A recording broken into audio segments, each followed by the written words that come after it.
Sa gabing masaya, sa bahay ni Kapitan Tiago, ipinakilala si Ibarra na bagong balik mula sa Europa. Mga kasama, ipinapakilala ko po mula sa Europa ang binatang kagalang-galang na si Don Crisostomo Ibarra.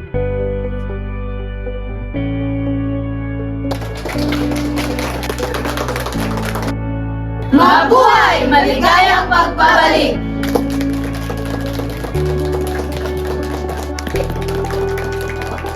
Maraming salamat po. Ang layunin ko po ay para makapaglingkod sa ating bayan. Ngunit ang kasiyahan inaputol ng kumontra si Padre Damaso.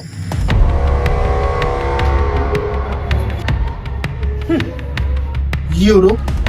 Nag-aral? Walang kabuhan sa akin ang mga kabataang nag-aral sa ibang bansa. Na agad pumatikos sa ama ni Ibarra.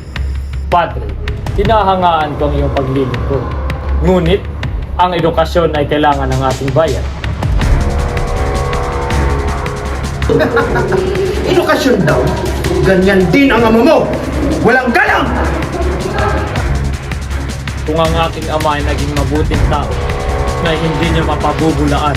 Dito nagsimula ang tensyon sa pagitan ng bagong pag-asa at lumang kapangyarihan. Crisostomo! Wag na!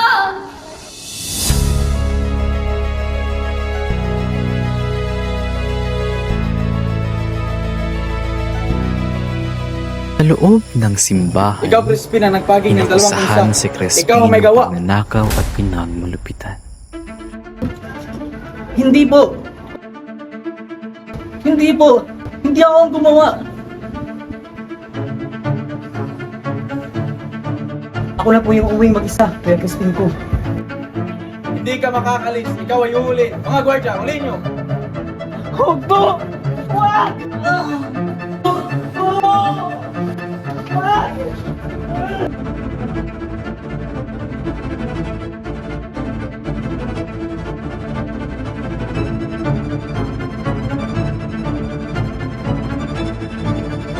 Habang si Basilio ay pilit tumakas Basilio! sa kanilang bahay, naghihintay si Sisa hanggang dumating ang balita ng panganib sa mga anak niya. Inay!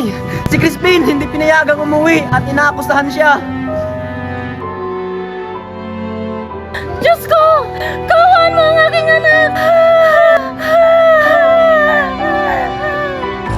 Sa halip na tulong, Guardia Sibil pa ang kumalabit sa Sisa, kanila. sumama ka. Uhulihin ka, kapalit ng iyong anak. Wala kaming kasalanan! Hilahin ang babae.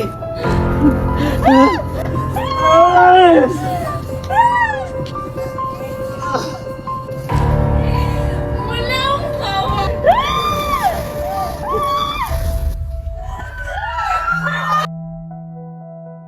Sinimulan ni Ibarra ang pagtatayo ng paaralan bilang pag-asa ng kabataan. Sinimulan na natin ang kaalaman, ang magpalaya sa ating inang bayan. Salamat po Don Crisostomo bilang tulong sa kabataan.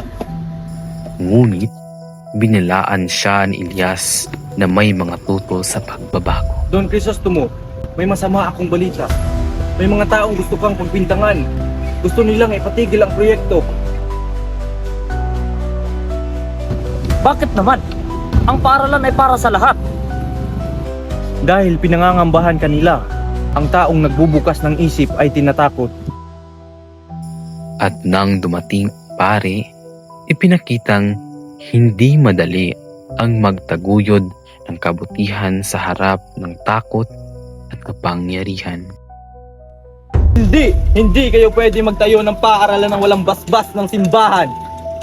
Ito'y proyekto ng ating bayan para sa mga kabataan. Hindi namin ito papayagan. Mag-ingat kayo, papalapit na ang panganib. Sabihin niyo, si Ibarra ang nag-utos sa inyo mag-alsa. Hindi yan, totoo na siyang kinalaman. Sige na! Isang bitag ang inihanda laban kay Ibarra. Crisostomo Ibarra, ikaw ay naresto sa salang pag-aalsa.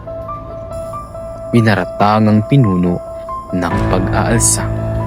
Hindi ko alam yung mga sinasabi. May mga testigo. Sinungalingan ito. Gawa-gawa ninyo. Sa oras ng kaguluhan, tumulong si Elias para iligtas siya mula sa kapahamakan. Halika dong, Crisostomo. Tumatakbo ang oras.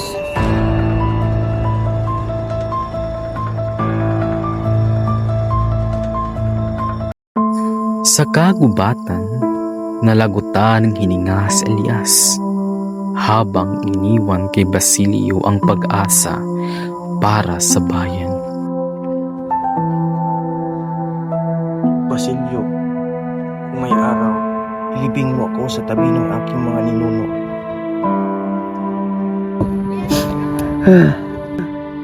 Elias, huwag kang mamatay.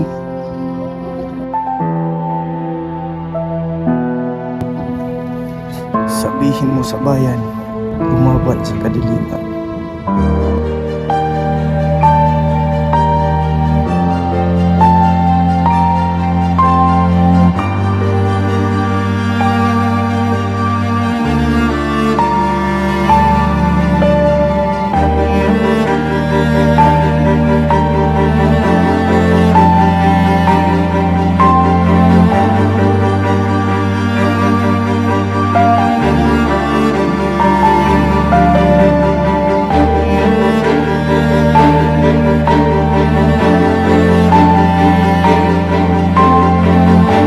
Kung hindi ko makakamit ang pag-ibig ko, pipiliin ko ang katahimikan.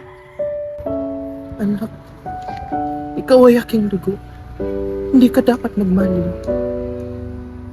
Mas pinili niyong wasakin ang kaligayahan ko. Iha, handa ka na bang tumalikod sa mundo? Handa na po.